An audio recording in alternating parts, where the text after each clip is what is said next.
Namaste. I, JVN Neha Sharma, Jyoti Vidyapeeth Women's University, Department of Science and Technology, Faculty of Education and Methodology. So, in last lecture, we already discussed parity check, CRC method. So, in this topic, we are discussing. In today's lecture, we are discussing about Hamming codes, error correction and detection method, right? So error correcting codes. What do you mean by error correcting codes basically? So the codes which are used for both error detecting and error correction are called error correction codes. And the error correction technique are of two types. They are single bit error correction, burst error correction. In last lecture also we are discussing about the single bit error, multiple bit error and the burst error, right? So the process or method of correcting the single bit error or multi-bit error or burst error is known as what? Error detecting and correcting methods, right? So the method of detecting and correcting burst error in the data sequence is called burst error correction, and the method of correcting single bit error is called single bit error correction. So Hamming code or Hamming distance code is best error correcting code we use in most of the communication network and digital systems.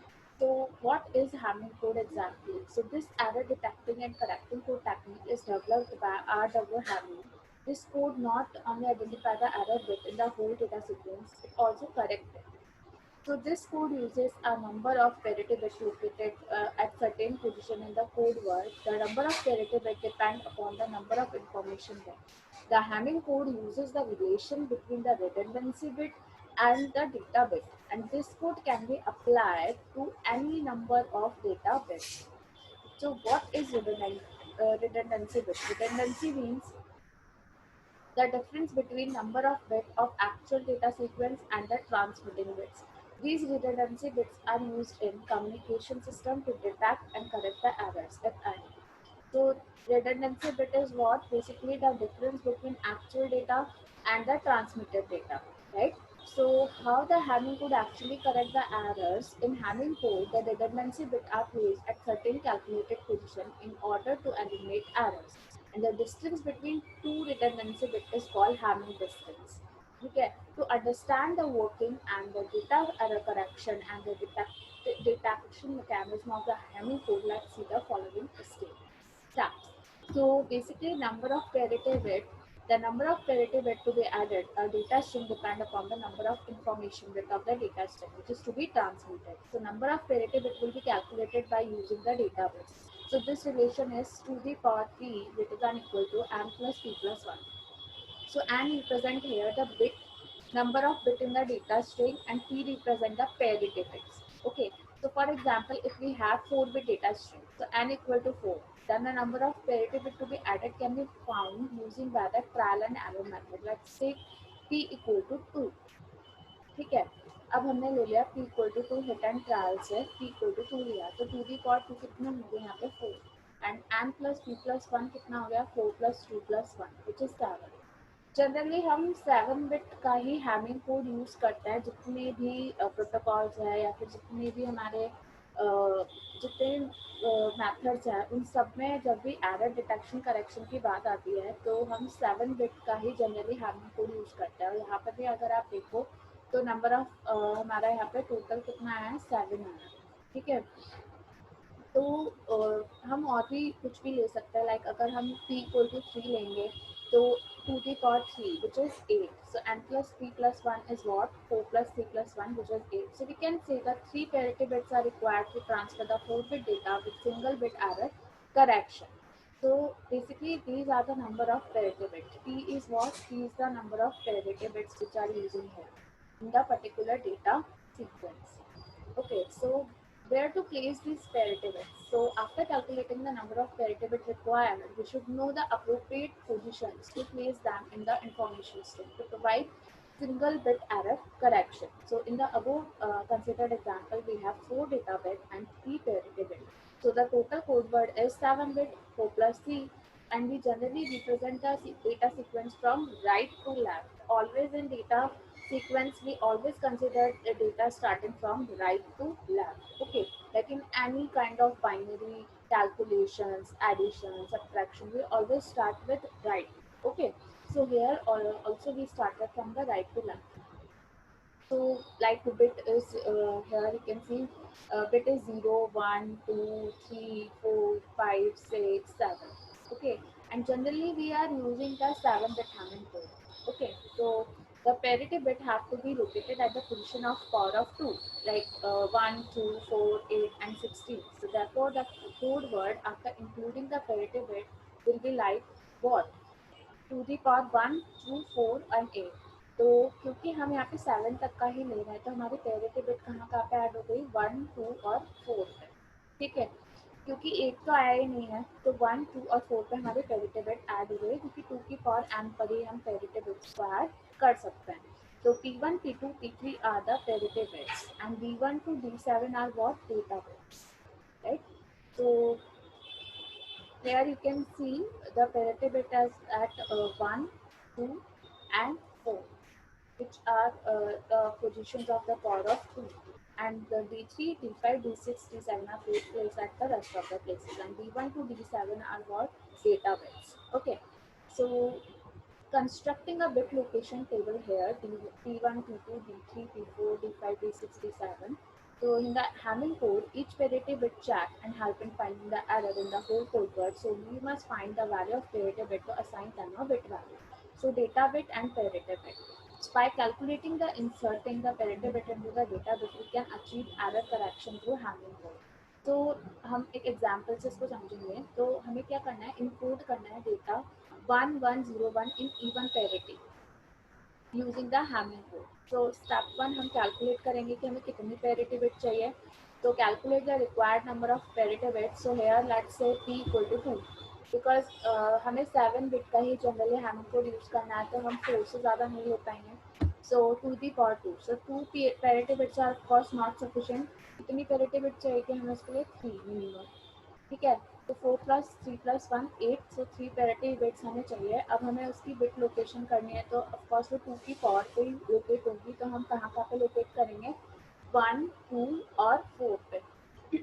तो this is decided. सो हमारा data क्या था 1101। तो data bits पे तो हमारा data चला गया 1 1। यू कैन सी हियर 1101, ये हमारा डेटा था। डेटा बिट्स पे हमने इनको ऐड कर दिया, पर अब हमें पैरिटी बिट की वैल्यू आइडेंटिफाई करनी पड़ेगी। तो अब हम कैसे आइडेंटिफाई करेंगे पैरिटी बिट की वैल्यू? तो डिटरमाइन द पैरिटी बिट, इसके लिए एक रूल होता है बेसिकली कि P1 का अगर आपको देखना है तो आप किसे लेंगे 3 5 और 7 डेटा बिट्स को लेंगे। ठीक है, और फिर उसमें हम इवन पैरिटी की बात कर रहे हैं तो हमें नंबर ऑफ वंस क्या चाहिए, इवन चाहिए यहाँ पे इस एग्जाम्पल के लिए। ठीक है, अगर ऑड होता तो हम ऑड ले लेते हैं, है ना। तो यहाँ पे अगर हम देखें तो यहाँ पे 3 5 7 पे क्या है, 3 पे है 1, 5 पे है 0 और 7 पे है 1। तो ये बन गया है 101। तो हमारी जो पैरिटी बिट है 1 वो क्या होगी, क्योंकि इवन पैरिटी करनी है तो 3 5 7 bit having 3 ones, right 1 1 and 1, right 3 5 7। wait a minute, there is a connection 3 5 and 7, yeah, okay,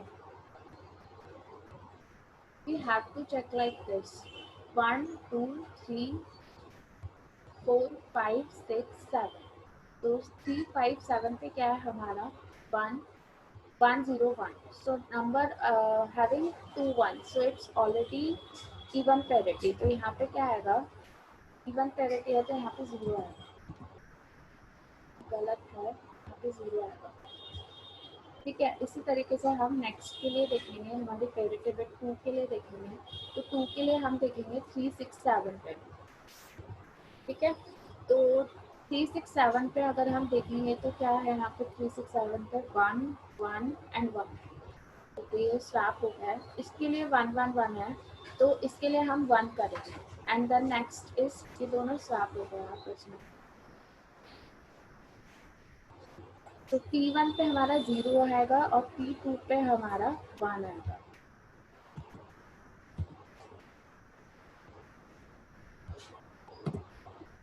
ठीक है। उसके बाद में यहाँ पे आएगा 2 और यहाँ पे आएगा,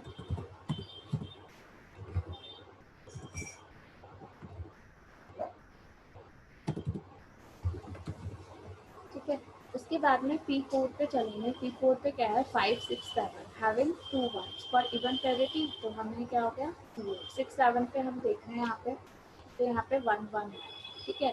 तो यहाँ पे P4 0 है, तो हम अब यहाँ पे क्या इंसर्ट करेंगे 0 1 0, जो कि हमने इंसर्ट कर दिया है इसकी प्लेसेस पे, ठीक है।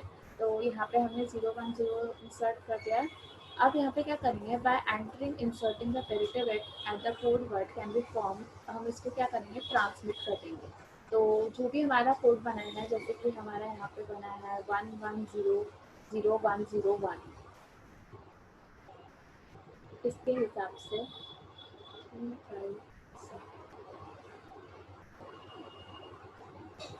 ठीक है। तो हमने क्योंकि P1 और P2 का चेंज किया था, तो ये भी हमारा चेंज हो जाएगा। P1 पे P2 पे 1 आएगा और P1 पे 0 है। तो हमारी जो स्ट्रिंग है वो क्या बन जाएगी 1 1 0 1 1 0। Okay, let's see. यहाँ पे हम P2 और P1 की वैल्यू को चेंज कर देंगे। ये क्या बन जाएगा 1 1 0, ठीक है। तो if the code word has all the zeros then there is no error in the Hamming code, ठीक है।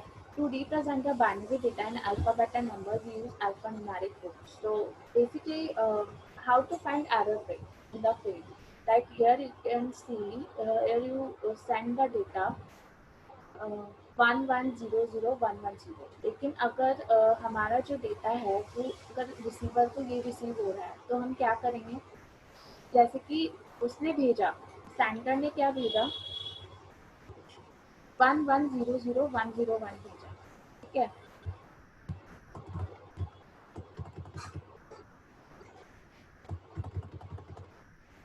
ना। पर रिसीवर को क्या मिला 100101, ठीक है। तो अब हम कैसे चेक करेंगे इसमें एरर है, तो हम क्या करेंगे पेरिटी बिट्स को चेक करेंगे। तो पेरिटी बिट्स हम उठाएंगे तो P1 के लिए 1357 होता है, P2 के लिए 2367 होगा और P4 के लिए 4567 होगा। ये ऑलरेडी डिफाइंड है चेकर के अंदर, तो इसमें हमें कुछ भी करने की ज़रूरत नहीं है, ठीक है। ये वेल डिफाइंड है और तो सिर्फ प्री डिफाइंड है, ठीक है।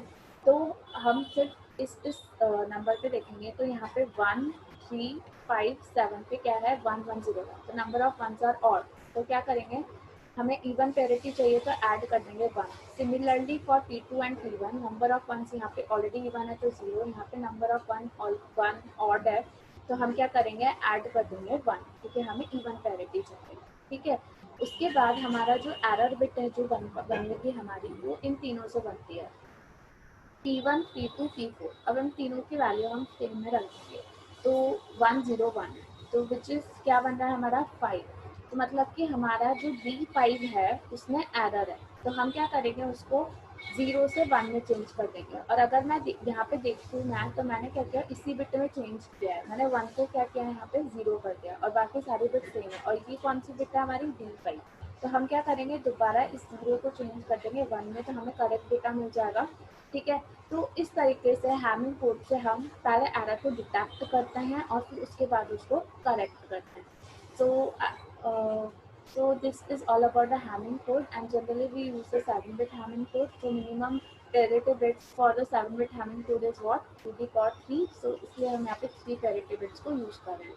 और ये जो parity bits की जो पोजीशन होती है ये वेल डिफाइंड होती है, डिफाइंड होती है, क्योंकि 1357 2367 एंड P4 के लिए 4567, ठीक है। तो इस तरीके से हम हैमिंग कोड में जनरली पहले एरर को डिटेक्ट करते हैं और फिर उसको करेक्ट करते हैं। So thank you so much. That's all for this class.